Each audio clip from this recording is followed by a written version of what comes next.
I wasn't threatening anyone. I was really upset by what you and your friends did.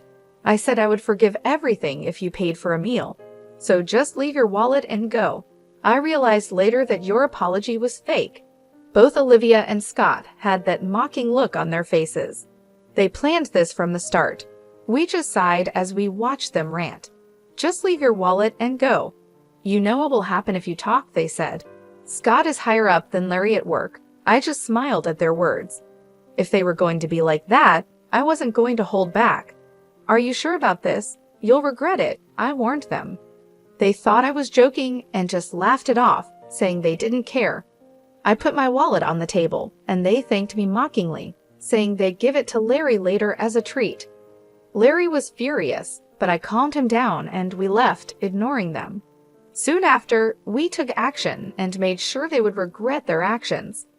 I'm Laura.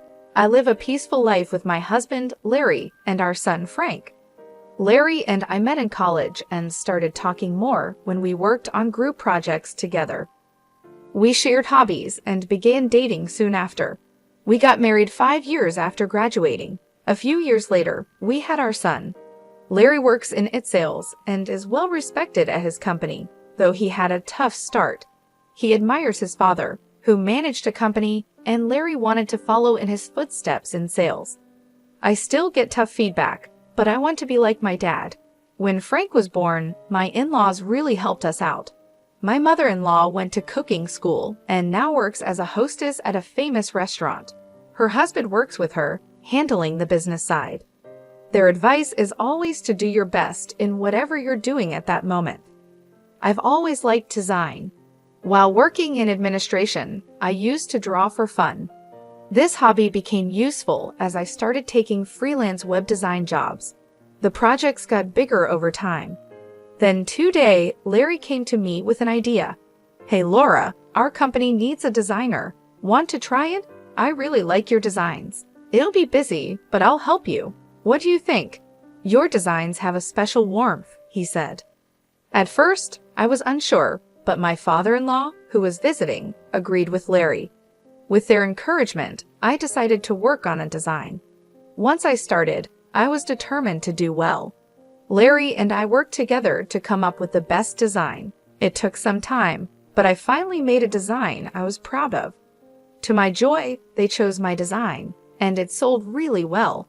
Larry and I were thrilled when we heard the news.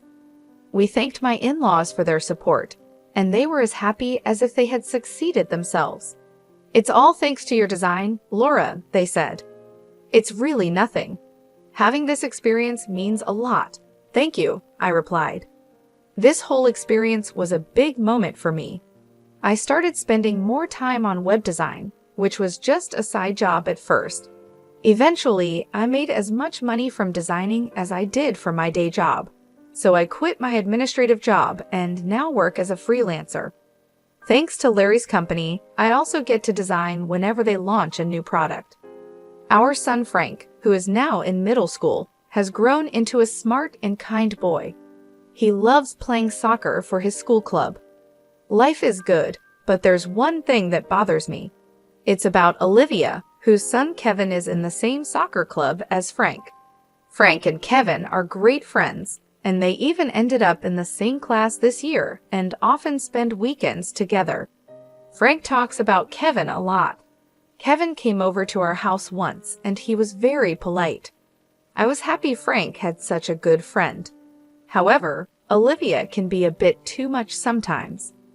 I first met her during the school's open house. It was obvious right away that she was Kevin's mom. Kevin, you're definitely Mama's pride and joy, she said. Mom, stop, it's embarrassing, Kevin replied. After the class, during the break, Olivia loudly exclaimed, making Kevin embarrassed. I thought she seemed like a loving mom, but that wasn't quite true. Really, Kevin is by far the best. The others just seemed to be playing around during their presentation, she said loudly. The room went quiet. Kevin looked annoyed and said, Didn't I tell you to stop? Everyone took their presentation seriously. I couldn't help but wonder if her comment was really appropriate. Soon after, the parents had to leave for another meeting and started to leave the classroom. "Frank, you did well in your presentation. You have club activities today, right?" I said, "Yeah." Frank replied, "Do your best. I'm going to make your favorite hamburger steak for dinner." "Really? Awesome," Frank said happily. Before leaving the classroom, Frank talked to me, and the other kids told him he was lucky to be getting hamburger steak for dinner. I felt relieved seeing Frank handle the situation smoothly. At the parent-teacher meeting, we could sit anywhere, so I chose a corner seat. That's when Olivia approached and started talking to me. "Aren't you Frank's mother?" she asked suddenly. I was surprised by her directness, but she sat down next to me anyway. "I wanted to meet you. I'm Olivia," she said. I felt a bit trapped but listened to her. I wondered how she knew I was Frank's mother since we hadn't met before. Seeing my confusion, she explained, "You were talking about dinner with Frank earlier, right?" That's how I knew. And calling hamburger steak a treat seems so laid back. I was taken aback by her comment about our dinner choice, especially since we just met. "Frank loves hamburger steak, and I don't think it's your place to comment," I replied. She seemed displeased with my response. "Well, that's true. My husband works at a major company, so he doesn't quite get the ordinary tastes," she said. When she asked where my husband worked, I didn't engage further and just brushed her off. Fortunately, the meeting started and we settled down. After the meeting, she asked if I wanted to grab some coffee. I tried to decline a few times, but she insisted, saying, "Come on, it's just some mom friends bonding. Besides, Kevin and Frank are good friends." I felt I had little choice and agreed. We exchanged contact information and went for coffee. During coffee, she talked a lot about her wealthy life and her husband. Since then, she invited me for coffee several times a month. Although our kids got along, I wasn't too happy about it but went along. One time when I declined, she hinted, "You know, my husband knows a lot of people, even Frank's club coach." It felt like a subtle threat, so I maintained the reluctant friendship with Olivia. What shocked me further was finding out that Olivia's husband worked at the same company as Larry. I nearly spit out my drink in surprise when I found out Olivia's husband worked at the same major company as Larry. She had mentioned it was a major company, but never specified which one. I hadn't thought it would be Larry's company.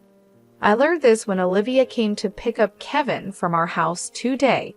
Kevin had been over to play, and I had planned to just meet Olivia at the door, but she came inside since the kids were still there. "Isn't your husband working for XYZ Corporation, Laura?" she asked. I nearly choked on my tea at her question. Seeing my shocked face, Olivia seemed pleased, and I had a bad feeling about where this was headed. "Why?" I asked.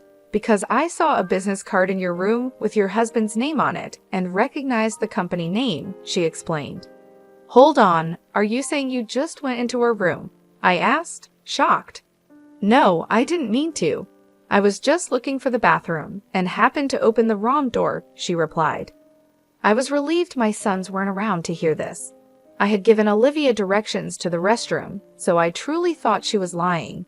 But I had only told her verbally, so I couldn't really push back too hard. Indeed, in Larry's room, he has business cards for work. I designed the business cards for Larry's company, so there are several different types, and he had some displayed under a desk protector. She must have seen those. Stunned and at a loss for words, Olivia approached and said, "I really don't like you two." Her previously friendly demeanor had vanished, and her eyes were now sharp and piercing as she glared at me. "Do you enjoy taking work away from other people's husbands?" she accused. "Excuse me," I replied, not understanding her implication. She threw out one last barb. "Well, whatever. Just remember, I'm gonna make sure you regret this." I was speechless and later recounted everything to Larry. "So Scott's wife is Laura's friend," he said, surprised. "It seems so. It must be a coincidence, but she seemed to have some sort of grudge against us," I said. "Who's this Scott guy?" I wondered aloud. Larry took a deep breath and started explaining. I don't think it's right to talk about such things, but Scott works in the planning department. He's very assertive. Larry explained that the product planning department creates products and works with the sales team to make money. Scott is a key figure in planning and is known for strongly believing in meritocracy, meaning a lot depends on whether he is interested in something or not. Working with him can be great or terrible, people say. I still don't understand why Olivia dislikes us so much. Yeah, I'm not sure either. I don't really know Scott well, I replied, sorry for dragging you into this mess. It's okay, but what about Frank and Kevin? It's not good for the kids to be close if their parents are at odds, I said. Yeah, I'll try to find out more, I promised. A few days later, Olivia called me. I felt anxious but answered. She sounded much more apologetic than before. I'm so sorry about the other day. I was just stressed about my husband's work not going well, she explained. I listened because she sounded sincere. She apologized and suggested that since our husbands work together, we should try to get along. How about we all go out for dinner? She proposed. Considering her past behavior, I was hesitant but thought of our children's friendship and decided to give her the benefit of the doubt. That's fine. Thank you. I'll arrange the place and let you know the details later, she said, sounding pleased as she ended the call. The day came, and we went to the restaurant Olivia had chosen, known for its seafood. However, Olivia and her husband were nowhere to be seen. I tried calling her. When I mentioned my name to the receptionist, the staff member looked concerned. I was shocked when the receptionist told us, I'm sorry, but the reservation is only for 3 people. What? Larry and I were confused. What was going on? I asked the staff member to wait and immediately called Olivia. Hello, Olivia. The restaurant just told me the reservation is for 3 people, I said. She laughed and told us to wait a moment. Soon, Olivia and a man walked in. Larry recognized him. Scott, good to see you, he said. That's when I realized the man was Scott. Olivia and Scott were smiling broadly, which gave me a bad feeling.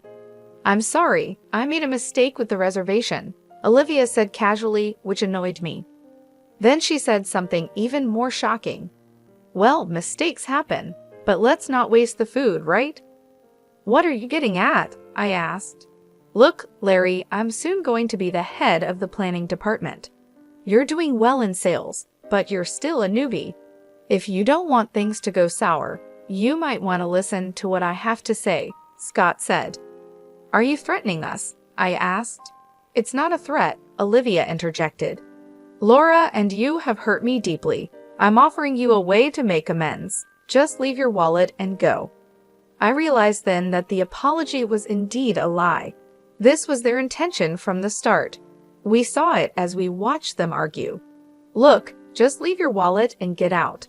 By the way, you do know what will happen if you tell anyone about this, right? Scott's higher up than Larry, after all, Olivia said. At that, I couldn't help but smile. If they're playing it that way, there's no need to hold back anymore. All right, but are you guys sure about this? You're going to regret it, I said. They might have thought I was bluffing because the 3 burst into laughter. Like we care, they said. I took out my wallet and placed it on the table. Seeing that, the 3 sneered at me. We'll give Larry his wallet back later. Thanks for the treat, then, Olivia said. Larry looked furious and clenched his fists, but I calmed him down and we left the room, ignoring the 3. We quickly took action. They were the ones who were going to regret this. Yeah, can't let people who pull stunts like this go unpunished, I thought. Later, a call came in on my phone. Recognizing the number, I answered with a smile. Ah, Laura, looks like we're almost done here, I said. I handed the phone to Larry. After a quick talk, he hung up. Well, shall we go? Seems like things have heated up, Larry said, looking very upset. We went back to the restaurant Olivia had chosen. Once there, we asked a waiter to call the owner. Soon after, the landlady, who was also Larry's mom, hurried out. Thank you for your help. I'm sorry for the trouble, I said. It's fine. People like them need to be taught a lesson, she replied, looking as angry as Larry had been earlier. We were led to a room. As we opened the door slightly, a tense atmosphere was evident. Inside were Olivia, Scott, and some senior officials from Larry's company, including his father-in-law. Why had it come to this? The restaurant Olivia chose happened to be run by Larry's mom. We realized it as soon as Olivia told us to meet there. It was a coincidence, but since we were going there anyway, Larry decided to call his mom. It was revealed that Olivia had only booked for 3. We knew she hadn't made a reservation for 4, but played along anyway. Once we understood Olivia's intentions, we immediately reported it to Larry's mom. Being straightforward people, both Larry's mom and Larry reported it to his dad, which led to the current situation. "Scott, what's going on here?" a man asked Scott. "Well, it's..." Scott was flustered, understandably so. That man was Mr. Bryan from the planning department's top management. Next to him was someone from the sales department's upper echelon. I think my father-in-law might have called them over. He was the former CEO, so it's understandable how he'd react if he found out his family was being treated this way, especially in his wife's restaurant by employees from his time in charge.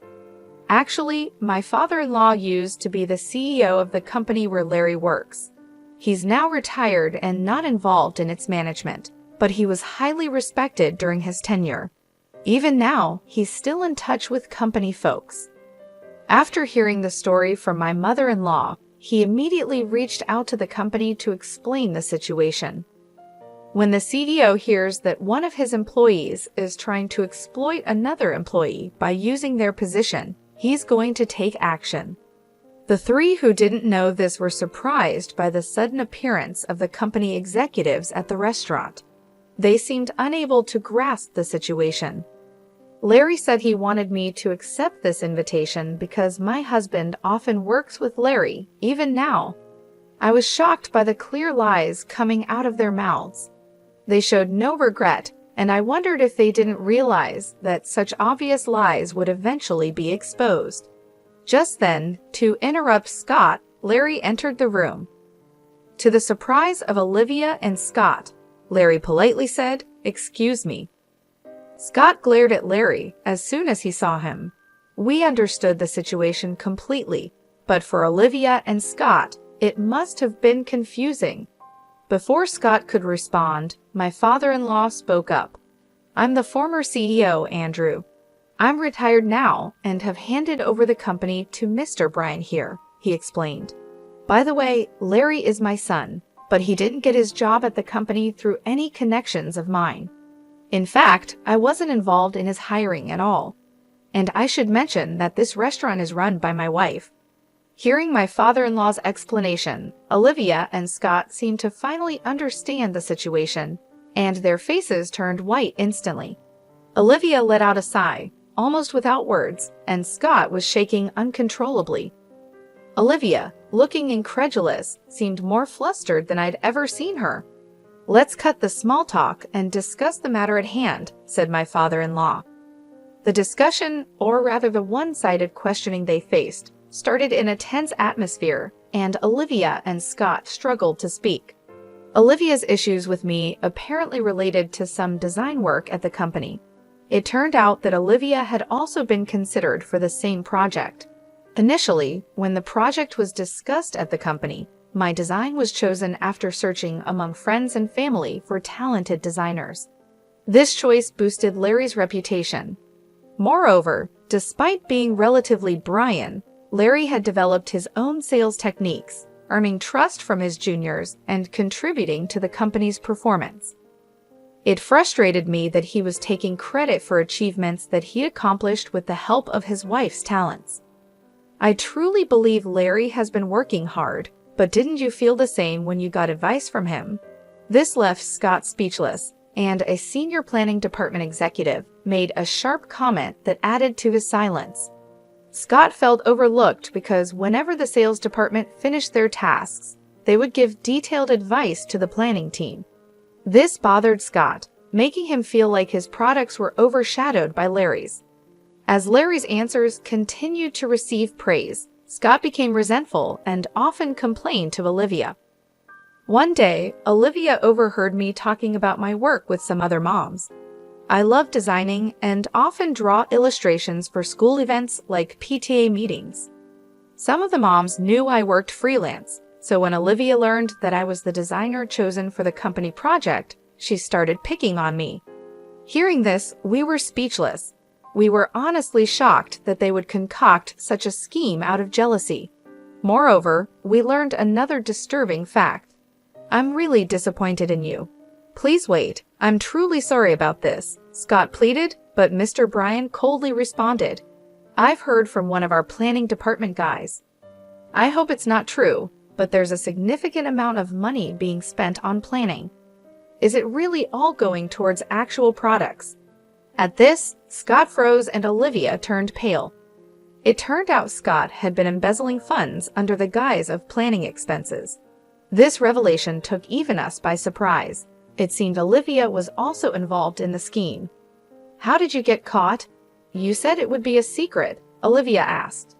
I don't know, Scott responded, frustrated by Olivia's question. His expression was that of someone who had inadvertently admitted to embezzlement, but it was too late. Mr. Bryan sighed and bowed his head to his father-in-law. I'm really sorry. I never expected something like this to happen in the company that Mr. Andrew trusted me to run. It's my fault for not supervising better. No, it's not your fault, Mr. Bryan, or the fault of the senior sales and marketing staff, someone said. It's this couple who only know how to play dirty tricks. You both are going to pay for this. Hold on, she's the one to blame, one accused. Excuse me? Weren't you the one who said we could embezzle money? The other retorted. Hey, we're at a store. Keep it down, someone intervened. Shut up. If you hadn't interfered. How dare you act all high and mighty when you're the one at fault? Well, if the husband is like this, so is the wife. In the end, Mr. Bryan had the arguing couple handed over to the police. It was only right since they had embezzled money. It caused quite a scene and was a hassle for the store, but Larry's mom handled it gracefully, and the situation was quickly controlled. Larry told me that Scott got fired from the company and was sued for damages. They were very strict with him, probably because it involved the company's products. Kevin stayed with Olivia's parents for a while. After the incident, Olivia's parents came over to apologize. From what I heard, the couple is now living quietly, maybe as a way to make up for what they did. Seeing how sincere Olivia's parents seemed, I couldn't help but wonder how their daughter and son-in-law ended up this way. I was worried about Kevin, but the company made sure the incident stayed quiet. So thankfully, no rumors spread at school and Kevin was fine. It's unfortunate what happened to him. I talked to Frank the other day, and Kevin seems to be doing well at school. He's a good kid and everyone trusts him. Rather than being sad about his parents, he seems more upset with them. That's good to hear. I haven't seen Olivia and Scott since that incident. Kevin, however, still hangs out with Frank and even comes over to our place from time to time. Watching the three of them play so happily, I hope they never end up like their parents. By a stroke of luck, we were safe this time, but I truly believe that our daily actions attract the people and opportunities in our lives. I want to cherish my relationships with others more than ever.